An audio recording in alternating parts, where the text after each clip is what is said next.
दहावी आता जवळजवळ संपत आली असं वाटत असेल, बरोबर ना? सगळ्यांना आपण एकत्र करतोय, वेगवेगळे लेक्चर्स तुम्ही वेगळ्या विषयांवर घेताय. परीक्षेच्या दृष्टिकोनातून ही सर्व लेक्चर्स तुम्हाला उपयोगी आहेतच, परंतु 10वी नंतर जेव्हा वेगवेगळी क्षेत्र तुमच्यासाठी खुली होणार आहे, नेमकं कोणतं क्षेत्र निवडायचं, ती क्षेत्र कशी आहेत याच्याविषयी जर सविस्तर माहिती तुम्हाला असेल तर साहजिकच त्याची निवड करणं सोपं जाईल, बरोबर ना?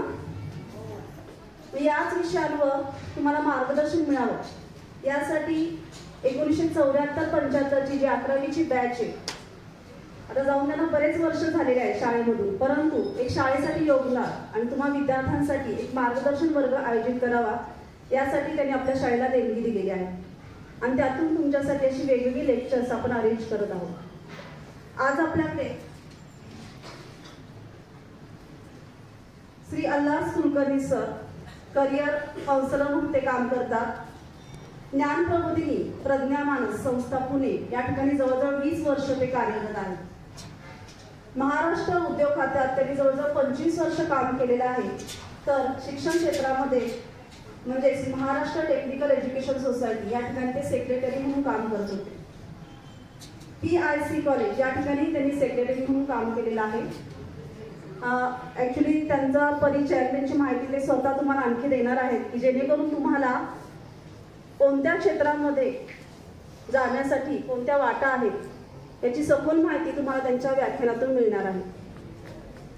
मी आपल्या शाळेच्या माननीय मुख्याध्यापिका सौभाग्यवती कोरके मॅडम यांना विनंती करते की त्यांनी आजचे जे आपले व्याख्याते आहेत कुलकर्णी सर यांना आपल्या शाळेचं माहितीपत्र आणि आपल्या वर्षभराचं शाळेची जी माहिती एका मासिकामध्ये आपण करतो ते वेळेमध्ये अशी भेट आपल्या शाळेतर्फे त्यांना द्यावी आणि टाळ्यांच्या गजरात आपण त्यांचं स्वागत करूया.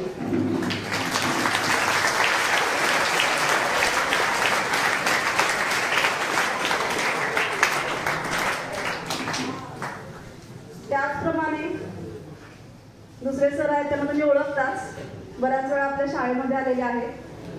ज्ञान प्रबोधिनीमध्येच काम करत असणारे शुभम फौजदार यांचंही स्वागत आपल्या माननीय मुख्याध्यापिका कोरके मॅडम यांनी करावं अशी मी त्यांना विनंती करते.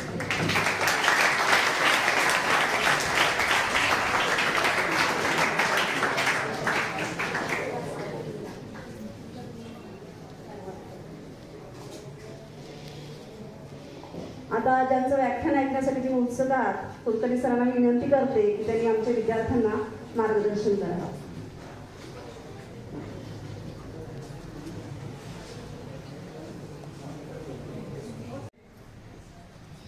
या कुठल्या बेसिसवर मी सायन्सला जायचं, तर सगळ्यांचं पॉप्युलर म्हणणं असं असतं की सायन्सला खूप स्कोप आहे, खूप स्कोप आहे. आता स्कोप म्हणजे काय याचं कोण डेफिनेशन करू शकेल का? तुम्ही म्हणता ना की सायन्सला का, तर सायन्सला खूप स्कोप आहे. कोणी सांगू शकेल स्कोप म्हणजे काय? पैसा? मीच तुम्हाला उत्तर सांगतो, पैसा. अपॉर्च्युनिटी कुठल्या क्षेत्रात, अपॉर्च्युनिटी कुठल्या अर्थाने?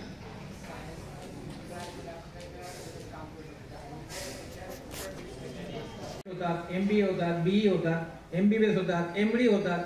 ते लोक देखील आमच्याकडे येतात 4 वर्षांचं की सर माझं चुकलं, मी MD किंवा डॉक्टर व्हायला नको होतं.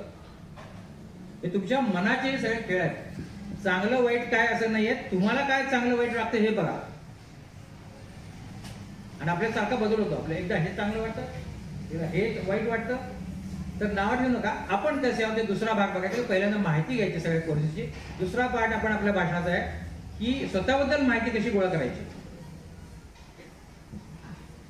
तुम्ही बऱ्याच वेळा बघितलं असं तुमचे मित्र किंवा मैत्रिणी तुमच्याबद्दल जास्त चांगलं सांगतात. जे तुम्हाला माहित नाही ना ते तुम्हाला सांगतात की तू अशी आहेस, आणि त्याच्यावर विचार करा तुम्ही.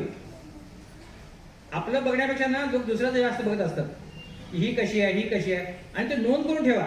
त्यात नाही तुम्हाला तुमचे. तर ह्याच्यावर आपण दुसरा सेशन घेणार आहोत. तिसरा सेशन तुमच्या प्रश्नोत्तराचं राहील. तरी देखील प्रश्नोत्तर विचारत चला, घाबरू नका. तुमच्या मनात जे आहे तुम्हाला कोणी तर हसणार नाही, कारण तेच प्रश्न इतरांच्या मनात आहेत. हा माझा आतापर्यंत मी अनेक युनिव्हर्सिटीमध्ये भाषण दिली आहेत, शाळा कॉलेजमध्ये दिली आहेत, अगदी US मधनं किंवा USSR मधनं किंवा युरोपमधनं पण आमच्याकडे मुलं येतात.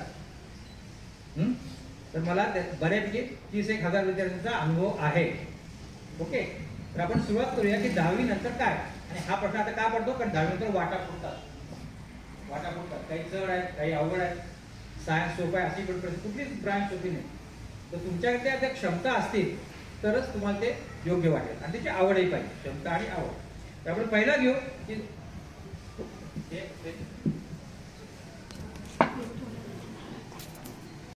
BSc आहे, रेल्वे आहे, MBA आहे, MS सायकोलॉजी आहे. माझ्याकडे भरपूर डिग्री आहे. माझ्या शिक्षणाची काळजी करतो. तुम्हाला काय करताय? माझं मला असं झालं हे केलं तर हे करायचं, हे केलं तर हे करायचं, संपेल का? अजूनही मला वाटतं शिकावं म्हणून. Very good. हा, सायन्स आहे. तर पहिला ऑप्शन आहे सायन्स आहे. मार्क मिळू का? सायन्स. हा, हे 10वी इंटरव्ह्यू 10वी नंतर हा पहिला फाटा फुटतो. सगळ्यात पॉप्युलर. कुठे जातो पहिल्यांदा मुलं म्हणतात मला सायन्स आहे. अगदी बरोबर आहे. काही चूक नाही आहे. काही चूक किंवा काही बरोबर नाही आहे. तुमची इच्छा आहे. Yes, commerce.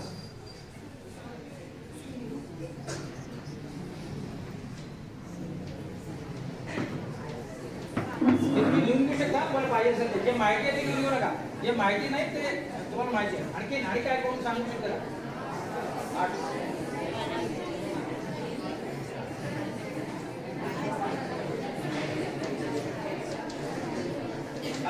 आणि काही कोण सांगू शकतो? हात वर करा.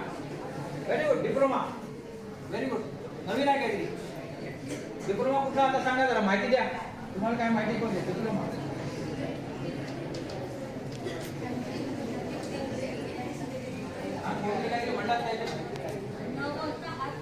हात वर करा प्लीज. तुम्हाला सगळी माहिती आहे. माझं काम कमी करताय तुम्ही. आणि काय करू शकता? मी 7-8 भागासाठी का तुम्हाला काय बसून सांगा. आयटी आहे. Correct. Absolutely correct. IT long term सांगू शकते. सुरू आहे आपण काय हरकत नाही. आता ही माहिती घ्यायची आहे ना. माहिती नाही घेतली. आयटी लॉंग टर्म कोण सांगू शकेल? तुम्हाला येत नाही घाबरू नका. तुम्ही या क्षेत्रात नवीन आहात. माझे केस पांढरे झाले. तुम्ही काळजी करू नका. आयटीआयचा लॉंग टर्म शिकायला सुरुवात करा. आयटीआयचा लॉंग टर्म काय? आयटीआय आणि IIT मध्ये काय फरक आहे की नाही? IIT मध्ये सगळ्यात माहिती आहे ना. आयटीआयचा लॉंग टर्म सांगा मग IIT चा बघू. Anybody? IIT science commerce arts diploma. थोडी माहिती आपण डिप्लोमाकडे येऊ पुन्हा. ITI anybody? मुलींच्याकडे पण ITI आहे बरं का. इंडस्ट्रियल ट्रेनिंग इन्स्टिट्यूट हा वोकेशनल कोर्स आहे. 1 आणि 2 वर्षाचे कोर्सेस ITI मध्ये असतात आणि पुण्यासारख्या ठिकाणी ते 90% ऍडमिशन बंद होते. 10वीचं ऍडमिशन जे बंद होतं पुण्याला आमचं ITI 90% सगळ्यात जास्ती पगार ITI ला मिळतात. ITI 2 वर्ष ट्रेन केल्यानंतर फिटर सारखा टेस्ट तर जवळजवळ 4 लाख रुपये पॅकेज आहे.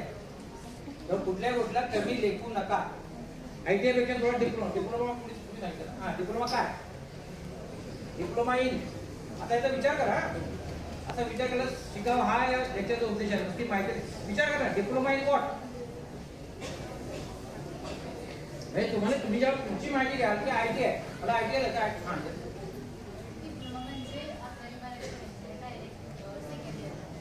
कुठल्या विषय काय? आता शिका ना पुढे. इंजिनिअरिंग तुम्ही सांगा. बघा आपण किती बरोबरची माहिती घेतो. आपल्याला आता डुबकी मारायची आहे करिअर मध्ये. करिअर हा समुद्र आहे अक्षरशः. इतके करिअर्स आहेत की मला 4 तास पण कमी पडतील. हा, लवकर बोला. माहित असलं माहिती सांगा काय हरकत नाही. Diploma in engineering. Diploma in engineering ही महत्वाची आहे. आणि त्यानंतरही इंजिनिअरिंग, त्यानंतरही डिप्लोमा इन फार्मसी आहे, डिप्लोमा इन टुरिझम आहे, डिप्लोमा इन पेंटिंग टेक्नॉलॉजी आहे, डिप्लोमा इन हॉटेल मॅनेजमेंट आहे. हे सगळे डिप्लोमा आहेत. हे 10वी नंतर डायरेक्टली 3 वर्षाचे कोर्सेस आहेत. यालाही चांगला पण डिप्लोमामध्ये पण अनेक प्रकार आहेत इंजिनिअरिंग मध्ये. सिव्हिल इंजिनिअरिंग आहे, मेकॅनिकल आहे, जे डील असं तेच आहे. इलेक्ट्रॉनिक्स आहे, कॉम्प्युटर आहे, प्रिंटिंग टेक्नॉलॉजी आहे, रबर टेक्नॉलॉजी आहे. हे सगळे डिप्लोमा. त्याची अधिक माहिती तुम्हाला घ्यायची असेल तर diploma in Maharashtra, diploma in engineering Maharashtra असं तुम्ही गुगलवर टाकलं की सगळी माहिती येते. माहिती मिळवणं हा प्रॉब्लेम नाही, पण यातली कुठली माहिती मिळवायची आहे हे महत्वाचं आहे. तर पहिल्यांदा तुमच्या आवडीच्या विषयाची मिळवा. तुम्हाला त्या पुढे समजा सायन्स जायचं आहे तर सायन्सची माहिती मिळवा की सायन्स. आणखी पुढे ITI झालं, डिप्लोमा इन इंजिनिअरिंग झालं आणि इतर डिप्लोमा. पुढे हे 3 वर्षाचे कोर्स आहेत. MSBT म्हणून संस्था आहे सरकारची, टीचे परीक्षा जसं SSC बोर्ड आहे तसं Maharashtra state board of technical education, त्या परीक्षेचं 3 वर्षाचे कोर्सेस असतात जनरली, काही 2 वर्षाचे पण आहे. ITI बद्दल मी सांगितलं की जनरली 1 किंवा 2 वर्षाचे कोर्सेस असतात. 10वी नंतर डायरेक्ट ऍडमिशन, इथेही डायरेक्ट, त्याला CET नाही आहे. तुमच्या 10वीच्या मार्कावरची ऍडमिशन होते. दोन्ही गोष्टी ITI आणि ITI करून पुन्हा मुलं डिप्लोमा पण करतात. त्यांना डिप्लोमा सेकंड इयरला डायरेक्ट ऍडमिशन मिळते. मी अशी मुलं बघितली आहेत जे डिप्लोमा झाले, ITI कम्प्लीट केला कारण घराची परिस्थिती बरोबर होती, पण हुशार होती, काहीतरी करायची इच्छा होती. त्यांनी ITI केलं, नंतर डायरेक्ट डिप्लोमाला ऍडमिशन घेतलं सेकंड इयरला, म्हणजे 3 वर्षानंतर पुन्हा आणखी 2 वर्ष केली. त्यानंतर BE केलं, म्हणजे इंजिनिअरिंग मध्येच बॅचलर इन इंजिनिअरिंग. नंतर ME केलं, मास्टर इन इंजिनिअरिंग आणि PhD इन इंजिनिअरिंग. हे सगळ्यात हायएस्ट क्वालिफिकेशन आहे. PhD doctorate. ITI झालं मला माहिती कशी एका कॉलेजचा प्रिन्सिपल आहे पुण्याचा. हे करिअर आहे. शिकायची आज सोडू नका. शिकायला इतक्या संधी आहेत, फक्त आपल्याला माहिती नसतं. अरे मी ITI केलं, डिप्लोमा, असं नाही. डिप्लोमा करून तुम्ही पुन्हा BE. आता सायन्सला पहिल्यांदा आपण घेतो तर सायन्सला का जायचं? डॉक्टर व्हायचं. म्हणजे 2 भाग पडतात. एक PCM, आता हे शब्द लक्षात ठेवा, PCM किंवा सगळं माहिती आहे की तुम्ही काय सांगू? सायन्स सगळ्यात माहिती आहे, पुढचं काही माहिती नाही. पण मी तुम्हाला एक गंमत सांगणार आहे की जरूर नाही की तुम्ही प्रत्येक वेळेस तुमच्याकडे जर परिस्थिती नसेल किंवा बुद्धिमत्ता अजून डेव्हलपमेंट झालं नसेल तर मुलं ITI करूनही BE होतात. इथं जाऊन तुम्ही काय करता? BEच करता आणि तेवढीच वर्ष तिकडनं व्हायला लागतात. तुम्ही डिप्लोमा मार्फतही पुन्हा डिप्लोमा करून पुन्हा BE होऊ शकता, पण डायरेक्ट सेकंड इयर ऍडमिशन मिळते BEच्या. बरीचशी मुलं तुमचा जर ठरला असेल की मेकॅनिकल इंजिनियर व्हायचं आहे तर डिप्लोमा मार्फत करायला, म्हणजे CET कटकट मिळते. कटकट मिळते. तुम्ही बघा सगळे CET, NEET, JEE, अमुक तो ह्याच्या पाट्या सगळीकडे लागल्या आहेत भारतभर. ट्रिमेंडस कॉम्पिटिशन आहे. Okay. PCB. PCB, your answer. What is this PCM and PCB? Physics, chemistry? Physics, chemistry? आणि काय करू शकता? PCMB घेऊ शकता. PCMB पण घेऊ शकता.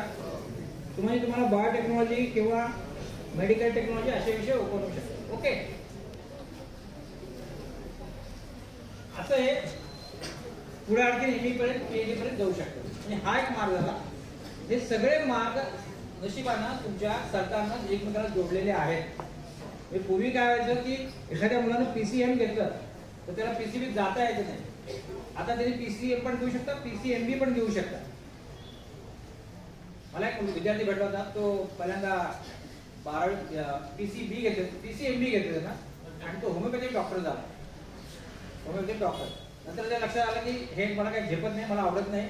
ते पेशंट दररोज बघायचे, तेच त्यांचे गाणे ऐकायचे. इंजिनिअरिंगला स्कोप आहे त्याला वाटतं, बघायचे स्कोप. त्या विद्यार्थ्याला काय वाटतं की इंजिनिअरिंगला स्कोप आहे, म्हणून तो इंजिनिअरिंगला गेला आणि BE झाला, कारण त्याचे 12वीचे मार्क चांगले होते. त्याला ऍडमिशन मिळालं. इंजिनिअरिंगला ऍडमिशन मिळतं तो 4 वर्षांनी इंजिनियर झाला. पुन्हा एका मोठ्या कंपनीत नोकरीला लागला, मेकॅनिकल इंजिनियर झाला.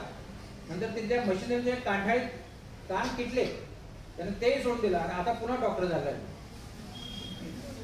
मी तुम्हाला गमती सांगतो कारण गोष्टी बऱ्याच मागे सांगायला. तर स्कोप म्हणजे काय हे ठरवून घ्या. आपल्याला ते झेपणार आहे की नाही, तिकडे काय चाललेलं असतं, एक्झॅक्टली डॉक्टरहून काय करायचं असतं हे पण माहिती पाहिजे. पण माहिती घेणं हा पहिला. आणखीन काय करू शकता? आणि काय करू शकता का? तुमच्या कॉलेजमध्ये आहे मग अशी तुमच्या प्रिन्सिपल मॅडमशी बोलवतो, तो कोर्स आहे तुमच्या कॉलेजमध्ये, किती जण माहिती आहे? बँकिंग. बँकिंग बँकिंग अकाउंट आणि दुसरं कन्स्ट्रक्शन. हे वोकेशनल कोर्सेस आहेत. वोकेशनल तिथेही जाऊ शकता तुम्ही.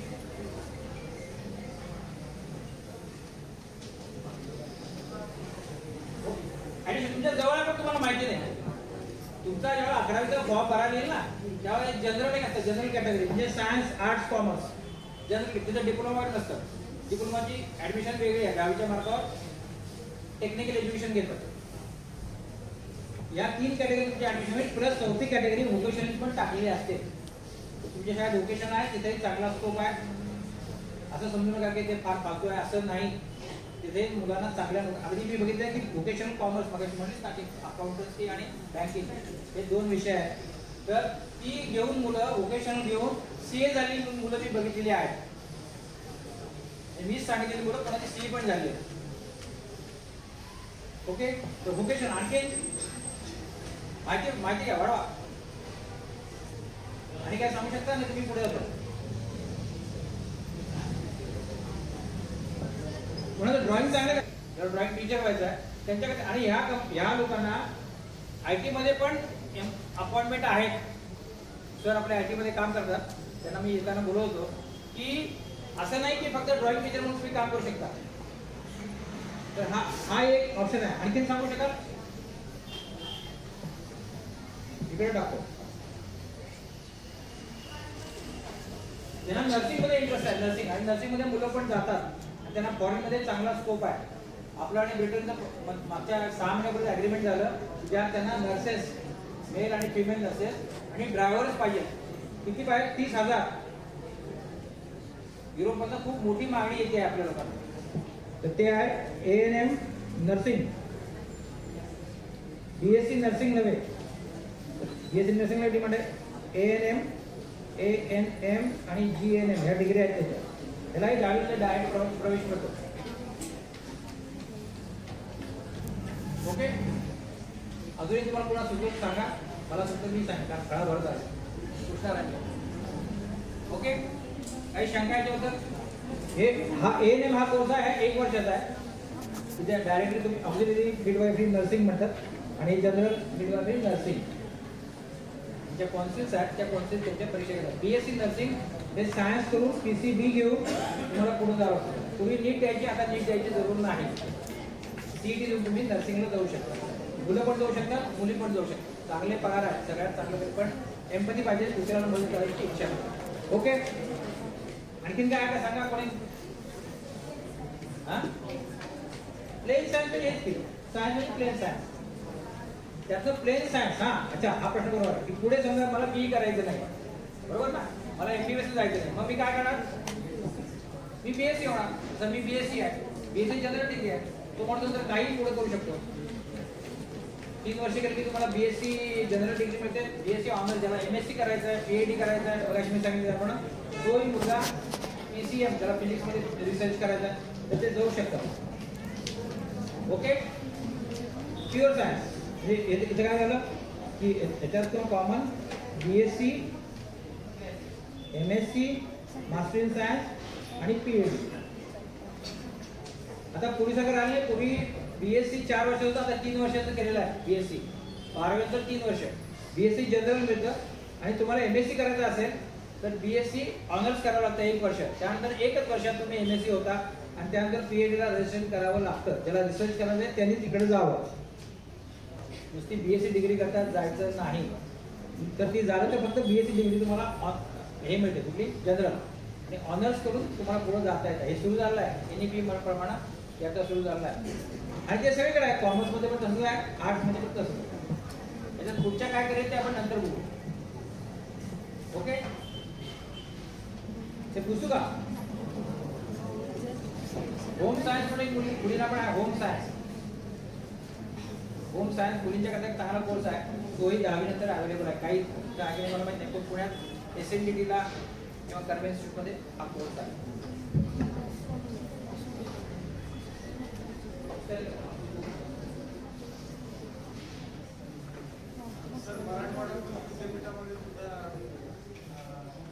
हो, ऍग्रिकल्चर हा होम सायन्स आहे. आणि ऍग्रिकल्चर ही पण एक ब्रांच आहे, पण ती नंतर 12वी सायन्स त्याच्यावर आपण चर्चा करू. होम सायन्स पण मुलींच्या करता चांगलं आहे. तर फार्मसी पण आहे ना? फार्मसी पण आहे ना. आता आपण बोलू ना, पण पहिल्यांदा काय करावं तर 12वी पण द्यावं लागतं. त्याची आपण माहिती घेतली. आता सायन्स घेऊया. ओके, सायन्स आपण मगाशी बघितलं PCM, PCB, PCMB. इथून तुम्ही 11 हे करून ओके. नाहीतर मग ओके पुढे काय करताय? PCM झालं तर काय करायचं? Physics chemistry math. काही कोण म्हणलं का PCM काय PCB म्हणलं? हा PCB. PCM कोणतं सांगा ना सगळ्यात मुलांच्या सगळ्यांना. हा ओके एक मिनिट हा पुढे. हा बी किंवा बीटेक बरोबर. बीचा लॉंग फॉर्म काय आणि बीटेक काय फरक आहे माहित नाही? माहित करून घ्या. माहित करून घ्या. जे जे युनिव्हर्सिटीला ॲफिलिएटेड कॉलेजेस आहेत ते बी डिग्री देतात आणि जे इंडिपेंडेंट ऑटोनॉमस कॉलेजेस आहेत किंवा प्रायव्हेट युनिव्हर्सिटी आहेत जे सिम्बॉयसिस आहेत ते बीटेक म्हणतात. एकाला बाळा म्हणायचं एकाला बाळासाहेब म्हणायचं एवढा फक्त फरक आहे. बाकी सिलेबस तेच आहे काही फरक नाही. डिग्री बीटेक म्हणजे फार भारी स्कोप आहे असं समजून नका. हा IITच्या मुलांना IITच्या मुलांना बीटेक मिळते. पुणे युनिव्हर्सिटीमध्ये तुम्हाला BE मिळेल. हा COP कॉलेज बीटेक देतात. तेच ना ते इंडिपेंडेंट युनिव्हर्सिटी आहे त्या बीटेक देतात. ओके. हा ह्याला बीला जायचं कसं? बीला जायचं कसं? हे जेईचा लॉंग फॉर्म काय सगळ्यांना कळते ना? बरोबर. जेई आणि CET तुम्ही लिहून घेऊ शकता. नाही माहिती जेईचं एनिबडी? जेई इथं समोर लिहिलं आहे जेई क्लासेस घेतो आम्ही. समोर बिल्डिंग आहे. मी आता येताना बघितलं. करेक्ट. काय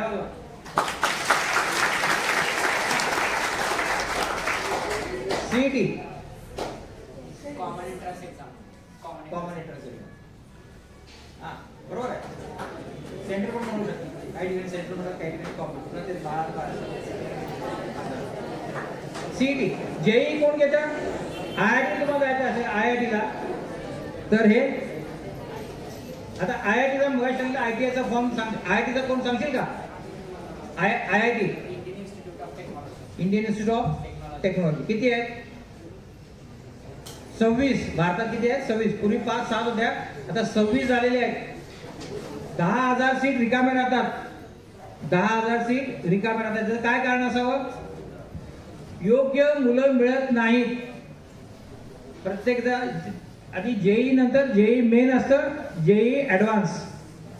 मेन आणि ऍडव्हान्स परीक्षा आणखीन अवघड असते. जेई मेन म्हणजे मी त्याच्यावर IITची आणखीन माहिती सांगतो. कोणी प्रयत्न करताय IIT करता, जेई करता, CET करता अवश्य करावी. CET करता. आता हे कोणी करावं? PCM. कुणी इंजिनिअरिंग जावं? सगळ्यांनी जावं का? इंजिनिअरिंग हा फार आवडता विषय आहे सगळ्यांचा बहुतेकांचा. आणि इंजिनिअरिंग केलं की ITच गेलो मी. IT म्हणजे इन्फॉर्मेशन टेक्नॉलॉजी. BE IT असा पण एक कोर्स आहे. ITत गेलो की ITत राहता येतं असं पण मुलं म्हणतात. त्यामुळं तसं काही नाही आहे. हे सर तुम्हाला सांगतील आणि तिकडचे स्वतः इंजिनियर आहे तर BE याच्याकडे. नाहीतर मग तुम्ही समजा नाही ऍडमिशन मिळालं तुम्ही काय करता? BScला जाता किंवा NDA करू शकता. नॅशनल डिफेन्स अकॅडमी जाऊ शकता. त्याला सायन्स आवश्यक आहे. एअरफोर्स आणि याला जायला नेव्हीला जायला सायन्स आवश्यक. बोलू का प्लीज? शांत बसा. माझ्याशी बोला डायरेक्टली. मी बोलतोय तुमच्याशी. काय प्रॉब्लेम नाही. अजिबात बोलू नका एक वर्षी प्लीज. काही शंका आहेत का? BE मध्ये मी तुम्हाला ब्रांचेस सांगतो. Mechanical, civil, electrical, electronics and telecommunication, computer science and technology, IT, data science and artificial intelligence या सगळ्या ब्रांचेस आहेत. अशा जवळजवळ 110 वेगवेगळी नावं AICTने दिली आहेत. 110. सेरामिक इंजिनिअरिंग, प्रिंटिंग इंजिनिअरिंग अशी बरीचशी नावं आहेत. सगळी मी तुम्हाला सांगते का तुमच्या लक्षात राहणार नाहीत. तर B त्यानंतर तुम्ही नोकरी करू शकता किंवा पुढचं एज्युकेशन घेऊ शकता ME करून, मास्टर इन इंजिनिअरिंग, आणि नंतर PhD पण करू शकता. असे लोक. कारण शिक्षक व्हायला किमान ME लागतं. इंजिनिअरिंग कॉलेजमध्ये जे शिकवणारे लोक असतात ते किमान ME असतात आणि प्राध्यापकांचं तर PhD लागतं. ओके, सतत शिकावं लागतं, हा मंत्र आहे. आणि सध्याच्या परिस्थितीत तुमचं कुठलंही शिक्षण अर्धवट राहू शकतं. तुम्ही जम्प करू शकता इकडून तिकडे, NEP मध्ये ती सोय केली आहे, इकडून तिकडे तुम्ही जाऊ शकता. ओके, इंजिनिअरिंग मध्ये काही शंका आहे का मुलांना पर्टिक्युलरली? हा बोला. BSc आणि अच्छा BS, हा ते बॅचलर ऑफ सायन्स आहे, हे पण बॅचलर. आता ही डिग्री आहे जी युनिव्हर्सिटीज आहे, BSc डिग्री जी आहे ती पुणे युनिव्हर्सिटीज आहे, ज्या युनिव्हर्सिटीज आहेत त्या BS जे आहे ते आपल्या US कडनं युरोपमधनं ही डिग्री आपल्याकडे आहे. आपल्याकडे जे Indian Institute of Science and research ISER म्हणून जी संस्था आहे ती BS आणि MS बनते. BS नंतर मास्टर इन सायन्स आणि आपल्याकडे काय म्हणतात MSc. पुन्हा तेच एका ठिकाणी त्याला बाळा म्हणतात, एका ठिकाणी बाळासाहेब म्हणतात. फरक काही नाही, फरक काही नाही. पण ISERला ऍडमिशन मिळणं अतिशय आवड आहे. इकडे BScला ऍडमिशन आरामात मिळते, सीट रिकामे असतात. ओके, BSला तसं नाही, कारण BS फार कमी ठिकाणी दिलं म्हणून तो डिफरन्शिएट केलाय, त्या लोकांनी डिफरन्शिएट केलंय डिग्री. ओके, हा आणखीन काय, एनी क्वेश्चन? ISERला कोणाला जायचंय का? जायचंय ना, मग तयारी करा ISERची. Indian Institute of Science and Research पुण्यात आहे, मोहालीला आहे, 5-6 ठिकाणी आहे. ज्याला सायंटिस्ट व्हायचंय त्यांना ISERला जावं. हा, आणि काय माहिती?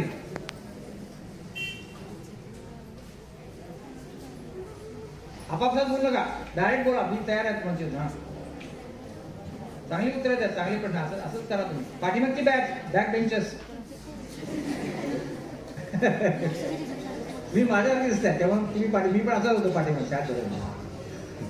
एनिथिंग फ्रॉम काय झालं? MS USA मध्ये मी सांगितलं ना की ही कल्पना आपली MS आणि BSc युरोपमधनं आणि अमेरिकेत आली आहे. ज्या मुलांना MS करायचे ते तिकडे जातात, अमेरिकेत जाऊ शकतात, युरोपमध्ये जाऊ शकतात. तिकडे जाऊन काय होतं मला विचारू नका, त्याच्यावर मी एक्सपर्ट नाही आहे. ओके, ज्याचा त्याचा प्रश्न येतो. मी फक्त तुम्हाला 10वी नंतर काय आणि पुढे काय होतं एवढं थोडक्यात सांगणार आहे, कारण की आधी खूप मोठी असते. ग्लोबल एज्युकेशन, PCM PCB,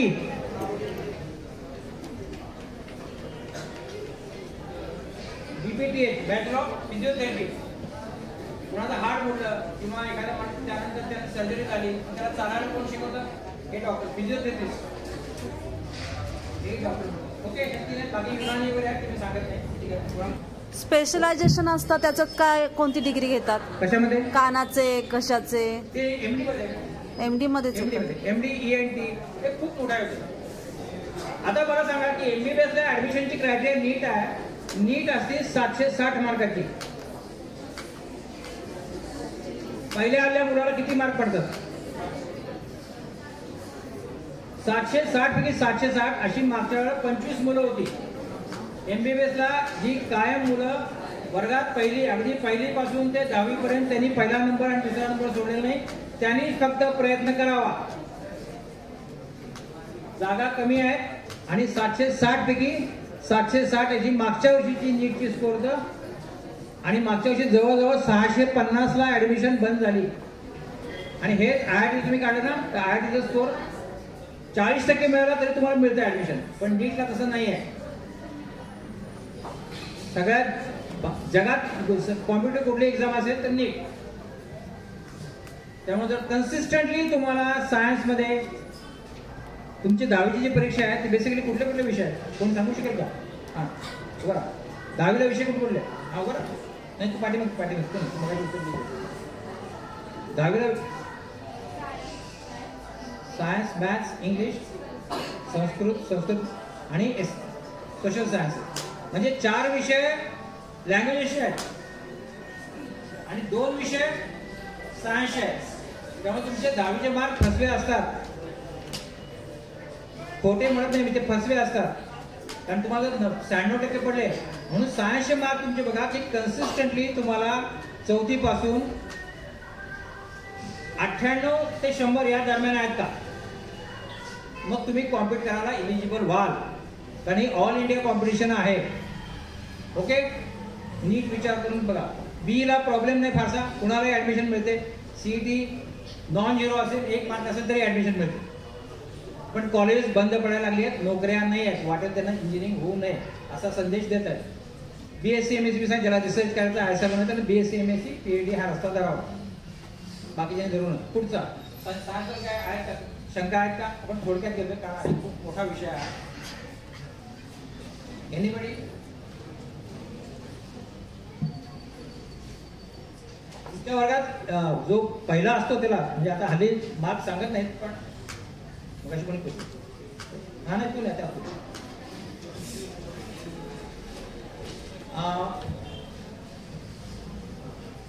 किती मार्क असतात चांगलं? 95, 96? 9वीला सगळ्यात जास्त? 98. बघा किती आता 98 आणि 10वीचा निकाल किती टक्के असतो? तेवढाच, त्याच्यावर जास्त असतो. 99 शक्यतो कोण नापास होत नाही शक्यतो. ओके, म्हणून अभ्यास करावा लागतो कारण स्कोरिंग खूप अवघड आहे. हे मार्क कंटिन्युअसली 10वी, 11वी, 12वी बऱ्याच लोकांचे मार्क जे सायन्स जातात त्यांचे ज्यांना 98% असतात 10वीला त्यांचे 70% व्हायचे 11वीला PCM ला किंवा PCB ला शक्यता खूप असते. कारण ते 98% असतात ना, ते बेसिकली त्यांचे लँग्वेजेस चांगले असतात म्हणून पण मिळाले असतात. तुमचे कम्पेअर करा, तुमचे लँग्वेजचे मार्क चांगले आहेत का सायन्सचे मार्क चांगले? सायन्स कन्सिस्टंटली 98, 99, 100 अवश्य जावा. मनात काही किंतु ठेवू नका, कुठे तुम्हाला ऍडमिशन मिळेल. ओके, पुढचं कॉमर्स घेऊया का? Commerce second. सायन्सला काही प्रश्न आहेत का मुलांना? ॲनिमल हजबंड्री, हा ते एक राहिलं की म्हणून हे प्रश्न विचारा. DVSC bachelor of veterinary sciences and AC म्हणतात animal and as animal husbandry. ती पुन्हा याला CET लागते आणि त्याची युनिव्हर्सिटी आहे वेगळी, नागपूरला युनिव्हर्सिटी आहे, तर त्या युनिव्हर्सिटीची ॲडमिशन करतो. ओके, ज्याला प्राण्यांच्या बद्दल प्राणी कसे राहतात, प्राण्यांवर प्रेम म्हणणार नाही मी कारण तो प्राणी कापायला पण लागतात तुम्हाला. तर पण प्राण्यांवर असता पाहिजे, कळलं पाहिजे की पण आवड आहे. माणसा डॉक्टर होणं सोपं आहे कारण माणूस सगळीकडे एकसारखाच असतो, फारसा फरक नाही आहे. तसं प्राण्यांचं नाही आहे. कुत्रा, मांजरं, वाघ, सिंह सगळ्यात फरक आहे. हत्ती इतकं शिकावं लागतं. सगळ्यात आवड हा कोर्स आहे पण करू शकता, याला चांगला डिमांड आहे. म्हणजे MBBS पेक्षा देखील काय काय फॉरेनला आपल्याकडे कमी आहे पण फॉरेन कंट्रीजमध्ये याला खूप चांगला डिमांड आहे. हा ते येऊ ना आपण, ते आता कॉमन येऊ ती ठिकाणी ते करू शकतो, ते कॉमन येऊ. हे स्पेसिफिक चाललं. आणखीन काय प्रश्न? नीट देते इंजिनिअरिंग मध्ये रोबोटिक्स सायन्सचा कोर्स बी इंजिनिअरिंग आहे. रोबोटिक निघाले, मेकॅट्रॉनिक्स अँड रोबोटिक्स असा विषय आहे, डिप्लोमाला पण आहे. ती तुम्ही माहिती आता पुढे घ्या, लिहून किती चांगले करते ही माहिती तू काढू शकते. हा मला हेच एक्सपेक्टेड आहे. सगळी मुली लिहित आहेत, मुलगा एकही लिहित नाही. हा काय झालं? डिफेन्स मध्ये आपण नंतर डिफेन्सचे करिअर सगळ्याला म्हणजे बी नंतर 10वी नंतर डिफेन्स अवघड आहे कारण 18 वर्ष पूर्ण झाल्याशिवाय तुम्हाला कुठली नोकरी करता येत नाही.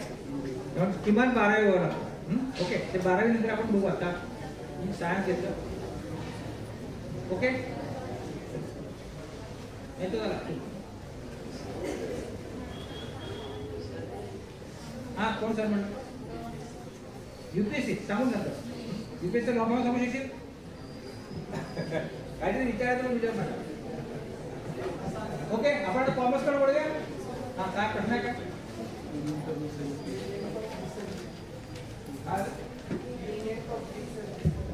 युनियन पब्लिक व्हेरी गुड, हुशार दिसतो तू. वा, खरं त्याला शॉर्ट फॉर्म माहिती आहे, चांगले अशी माहिती घ्या तुमच्याकडे सगळं. हा कॉमर्स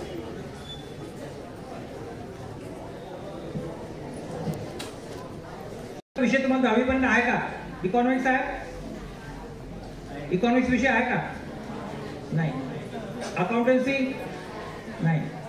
बुक किपिंग मग सांगितलं, बँकिंग हे विषय कॉमर्सचे आहेत. कॉमर्स सगळीकडे लागतं. डॉक्टरलाही CA ची जरूर पडते.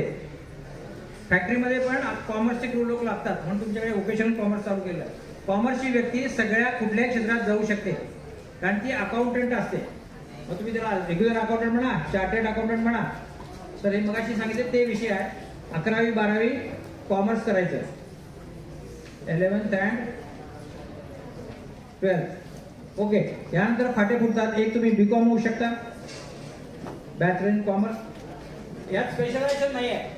या जनरली अकाउंटन्सी किंवा advance accountancy, costing, economics, business law हे विषय असतात कॉमर्समध्ये. हे विषय तुम्हाला माहिती नाही आहेत. जर तुम्हाला कॉमर्सला जायचं असेल, कॉमर्सला कुणी जावं, गणित फारसं चांगलं लागत नाही, पण आकडेमोड फास्ट लागते, पाढेपाठ असावे लागतात, पटकन बेरजा वजाबाकी करता यायला लागतात. जॉमेट्री किंवा अल्जेब्रा खूप चांगलं पाहिजे अशी अट नाही. ती इंजिनिअरिंगला आहे, सायन्सला. इथे नाही. फक्त तुमचं आकड्यावर प्रेम पाहिजे, आकडे लक्षात राहिले पाहिजे. त्या चुका होत्या कारण सीए असं कागद पेन्सिल धरून दुसऱ्या चुका काढत असतात. ते जर असेल तर तुम्ही बीकॉम होऊ शकता, नंतर एमकॉम होऊ शकता, नंतर MBA होऊ शकता, मास्टर इन बिझनेस ऍडमिनिस्ट्रेशन. आणि हे करता करता, बीकॉम करता करता तुम्ही सीए म्हणजे काय कोण सांगू शकेल? अरे वा, एकदम सगळे भौतिक सीए होणार. चार्टर्डचा अर्थ काय? चार्टर्ड म्हणजे काय? चार्टर्ड प्लेन मी ऐकलेला आहे. चार्टर्ड अकाउंटंट तो प्लेन मध्ये जातो काय? चार्टर्ड म्हणजे फक्त त्यालाच ऑडिट करायची परवानगी असते. त्याला म्हणतात मराठीत सनद. काय म्हणतात? चार्टर्ड अकाउंटंट म्हणजे तोच एकमेव माणूस असा असतो की जो कंपन्यांची ऑडिट करू शकतो. छोट्या दुकानांची नव्हे, पण मोठ्या कंपन्या असतात तुमच्या इथे, MIDC आहे, गरवारे, वॉल्वो, तर त्याचं जर ऑडिट करायचं असेल तर हा चार्टर्ड अकाउंटंट फक्त करू शकतो. ह्याला विषय मेन कुठले आहेत? तर बिझनेस लॉ महत्वाचा विषय आहे अकाउंटन्सी. तुमची अकाउंटन्सी चांगला असेल होण्याची पुस्तकं वाचा. जेव्हा 11वी 12वीची किंवा 11वीची कॉमर्सची पुस्तकं वाचा, मग तुम्हाला कळेल कॉमर्स काय ते. मी सांगून कळणार नाही ज्याला कॉमर्स जायचंय, कारण हे विषय तुम्हाला शाळेत शिकवलेले नाहीत. ओके, तर सीए. आणखी पुढे काय करू शकता? CS. हे सगळे ऍडव्हान्स मुलं आहेत, हलकं पण काय नको जायचं सगळं. CS म्हणजे काय सांगू शकाल? Long form. लॉंग फॉर्म हुडका, म्हणजे तुम्हाला माहिती काढायची ना, पुढे लिहावं लागेल ते तुम्हाला. पण CS म्हणजे कॉम्प्युटर सायन्स पण होतो बरं का, कॉम्प्युटर सायन्स. CS चा लॉंग फॉर्म कोणी? लॉंग फॉर्म मास्टर का तुला फक्त सायन्स येतं? सांगू शकशील का CS चा? नाही. Company secretary. कंपनी सेक्रेटरी याच्याबरोबर लोक जनरली LLB करतात.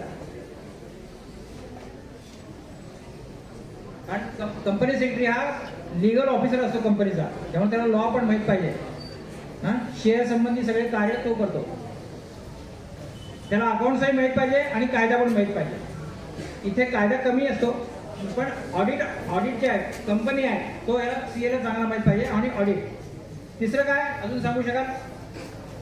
तिसरं एक महत्वाचं आहे, कोण सांगू शकेल का? आणखी काय करू शकता याच्यात तोलामोलाचं किंवा ह्यांच्यापेक्षा देखील चांगलं? कोणाचं गणित चांगलं आहे का? गणित कोणाचं चांगलं आहे?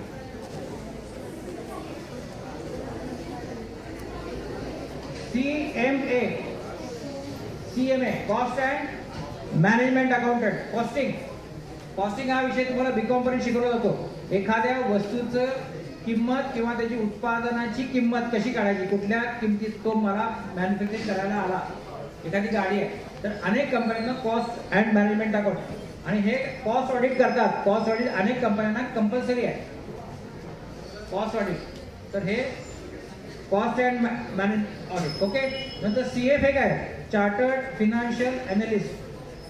CFA शेअर मार्केटमध्ये ज्यांना इंटरेस्ट आहे किंवा कंपनीचं व्हॅल्युएशन करायचं आहे, हे खूप कमी लोक आहेत. आणि ही ग्लोबल डिग्री आहे, ही ब्रिटनमधनं दिली जाते. ब्रिटनमधनं. इंडियात ही डिग्री मिळत नाही, पूर्वी होती, आता बंद झाली आहे. CFA. कोणाचं गणित चांगलं असेल तर त्याला मी आणखीन एक कोर्स सांगतो. अदरवाईज गणित ज्याचं चांगला आहे आणि त्याला मी प्रश्न विचारणार होते, मग त्याला पुढची माहिती सांगेल. आणखीन एक कोर्स आहे CFA. पण कॉमर्स कोणाला आहे का आवड कॉमर्स? Very good. नाही, कसं चेंज करायचं? तुला सगळे पाढेपाठ आहेत का बघा. आणि सिली मिस्टेक होतात का तुझ्या? जर सिली मिस्टेक होतात तर कॉमर्सला जाऊ नका. तेवढं एकच आहे. बाकी खूप हुशार माणसं लागतात. म्हणजे आपण जे हुशार समजतो सायन्स मध्ये, आपण सायन्सचा हुशार, तसं काय नाही. त्याच्यावर मी पुन्हा येणार आहे दुसऱ्या सत्रात. हुशारी म्हणजे काय? ओके, ह्याला पैसे चांगले मिळतात. नुसतं बीकॉम एमकॉम फार पैसे कमी मिळतात, पण तोही माणूस बीकॉम होऊन एमकॉम होऊन किंवा MBA होऊन फायनान्समध्ये प्रगती करू शकतो. अकाउंट्स आणि फायनान्स. ओके, कोणाचं गणित चांगलं आहे, कॉमर्स पण ठीक आहे, याच्याप्रमाणे जाते. कोणाचे प्रश्न आहेत का कॉमर्स?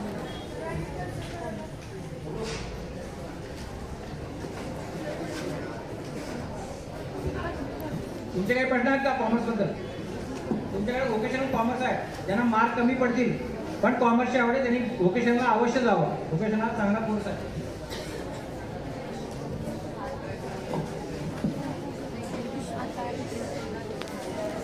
तुम्हाला सगळे 800 विषय आहेत. मला सगळेच 800 विषय आहेत. 4 विषय आर्ट्सचे, 2 विषय सायन्सचे आहेत. मॅथ्स हा विषय पण आर्ट्सला शिकवला जातो. MA इन मॅथ्स असा विषय आहे. ओके, तर 800 विषय मी तुम्हाला सांगायला नको. लँग्वेजेस, सोशल सायन्सेस हे 2 महत्वाचे त्याचे फिगर आहेत 800. ते करून तुम्ही BA करू शकता. नुसतं BA करून नोकरी लागली नाही. पूर्वी हिंदी सिनेमातला म्हणजे 60 साली हिंदी सिनेमातला BA होता, म्हणजे BA हो गया आणि नोकरी लागायची. आता कोणी बघत नाही तुमच्याकडे केली. तर BA पण तुमच्या संस्थेचं कॉलेज आहे, फर्ग्युसन कॉलेज, तिथं आर्ट्सची ऍडमिशन 11वीची कितीला बंद होते असं तुम्हाला वाटतंय? ऐका, आर्ट्सला कॉम्पिटिशन किती आहे? आर्ट्सची फर्ग्युसन कॉलेजला ऍडमिशन कितीला बंद होते सांगू शकाल का कोणी? 96 ते 97% आर्ट्सला. मग ही मुलं काय करतात? एक तर फॉरेन लँग्वेजेस शिकतात. दिल्ली युनिव्हर्सिटीची BA आर्ट्सची खूप महत्वाची डिग्री, तिथं तर 99%ला ऍडमिशन बंद होते दिल्ली युनिव्हर्सिटीला. फर्ग्युसनला 96-97. तर ही मुलं काय करतात? ही स्पेशलाइज करतात नॉलेज. म्हणजे आर्ट्समध्ये अँथ्रोपॉलॉजी सारखा विषय घेतात, सोशल सर्व्हिसेस MSW करतात. BA होऊन काय करतात? तर BA होऊन चुप बसत नाही, MA करतात, पुन्हा PhD करतात. सायकोलॉजी सारखा विषय, सायकोलॉजी मानसशास्त्र, ज्याला सध्या खूप डिमांड वाढतोय हळूहळू. लोकांना कळत नाही मन म्हणजे काय, तेही समजत नाही. वेड्यासारखे बोलतात, काही विचार करतात, काही निर्णय घेतात. सायकोलॉजी सारखा विषय आहे, अँथ्रोपॉलॉजी सारखा, हिस्ट्री सारखा विषय आहे, त्यातली खूप माणसं पुढे जातात. त्यानंतर मग सांगितलं UPSCला खूप पुढे जातात. म्हणजे फर्ग्युसन कॉलेजचा 4-5 वर्षापूर्वी एक मुलगा होता, BA होऊन तो BA हिस्ट्री झाला आणि UPSCला पहिल्या प्रयत्नात तो 10वा का 12वा आलेला होता. केवळ BA होता, IAS ला. ओके, दुसरं ती मुलं काय करू शकतात? ज्याला सोशल वर्कची आवड आहे, मास्टर इन सोशल वेलफेअर हा कोर्स करू शकतात. मास कम्युनिकेशन,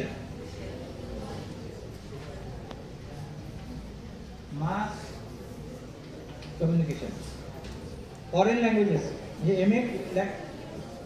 एका मुलीला मी सांगितलं होतं की तिला 96% मार्क होते आणि तिला फर्ग्युसन कॉलेजला ऍडमिशन मिळाली.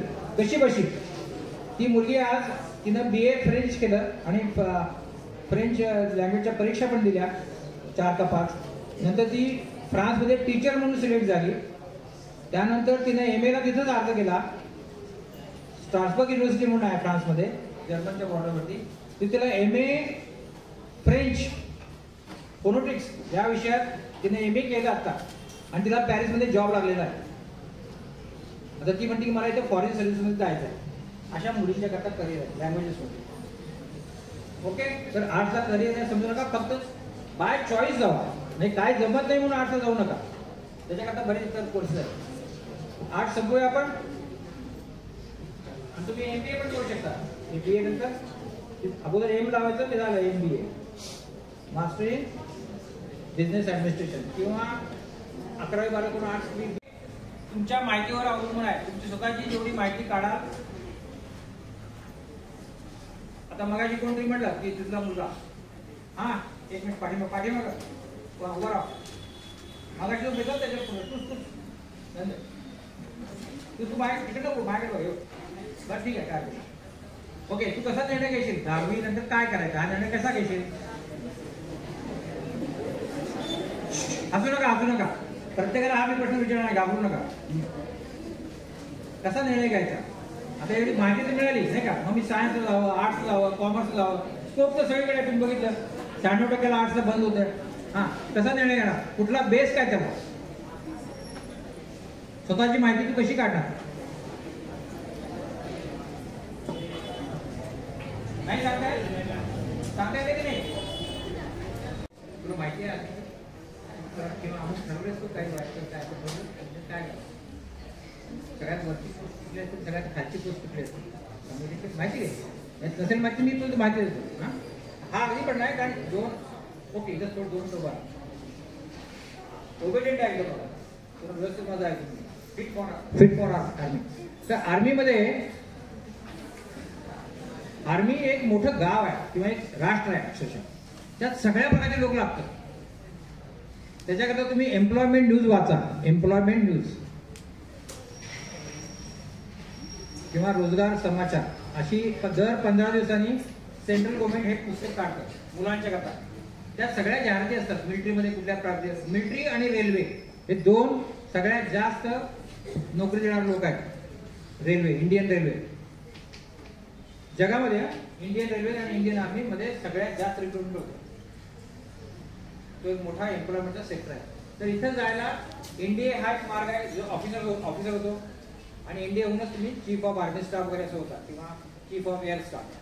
पण आर्मीमध्ये खाली सुभेदारही असतात, हवालदार असतात. तर याही पोस्ट आहेत. या एम्प्लॉयमेंट न्यूज मार्फत जनरली त्याला 12वी पास लागतं, कळलं का? कुठली 12वी चांगल्या मार्गाने, किमान 50% एवढे पाहिजे. असू नका 18 पोस्ट नाही आहे. ज्याचे असते ना ते कष्टाचे मार्ग आहे, त्याला रिस्पेक्ट द्या, किमान लागतात. तर यानंतर याच्या परीक्षा असतात. त्याच्याकरता हे घ्यावं, त्याच्या परीक्षा कधी येते सांगता येत नाही. त्यांची रिक्रुटमेंट सतत चालू असतात. आणि इंडियन रेल्वेमध्ये पण आहे. आणि अशा अनेक संस्था आहेत सेंट्रल गव्हर्नमेंटच्या की ज्या बॉर्डर सिक्युरिटी फोर्स आहे, रॉ सारखी एजन्सी आहे, तिथेही अनेक प्रकारची माणसं लागतात. तर त्यांच्या मात्र इथे परीक्षा वेगवेगळ्या असतात त्यांच्या, ते वेगवेगळ्या पद्धतीने रिक्रुटमेंट करतात. एनडीए आणि सीडीएस हा एक मार्ग झाला. इतर मार्गे आणि त्याची माहिती तुम्हाला एम्प्लॉयमेंट जाता येईल. ओके, आणि व्यायाम करायला जरूर. Okay, thank you. शिकायला पाहिजे ना. आता लगेच कोण घेत नाही, वाट बघत असं नाही. कुठल्या कॉमर्स का? कॉमर्स का सोपं आहे? नाही, आपण बोलूया काय सोपं आहे. ओके, पण कॉमर्सची पुस्तकं वाच 11वी जायच्या अगोदर. आणि मग ITI लोक पण लागतात. ITI नको? Okay, very good. तर तुम्ही कॉमर्सला जाऊ शकता, आर्ट्सलाही जाऊन आम्ही जाऊ, कुठलीही 12वी चालते हवालदार. ओके, पाहिजे मला व्यायामाची आवड आहे का? मी त्याला फार थोडं प्रश्न विचारत नाही, पण आम्ही प्रश्न विद्यार्थ्याला विचारतो काय आहे तुझ्यात काय असं वाटतं. रोज व्यायाम केला पाहिजे, कारण कॉम्पिटिशन आहे. खाली पोलीस भरती असले तरी 20,000 लोक येतात आणि पोलीस भरायचे असतात 100. तेव्हा ते फिजिकल फिटनेस हा खूप महत्वाचा हे आहे. पण फिजिकल फिटनेस खूप महत्वाचं आहे. ओके, तर तुमचे गुण ओळखा. तुमचे शारीरिक गुण असतात, काही खेळाडू व्हायचा तर तुम्हाला शारीरिक कपॅसिटी खूप चांगली लागते. आर्मीत जायचं आहे, शारीरिक कपॅसिटी चांगली लागते. कुठली 12वी झाली तरी मिळतं. ग्रॅज्युएट झाल्यानंतर पण एम्प्लॉयमेंट मध्ये जाहिराती असतात. ओके, आता आणि तुला काय वाटतं? तर तुला दुसरीकडे काय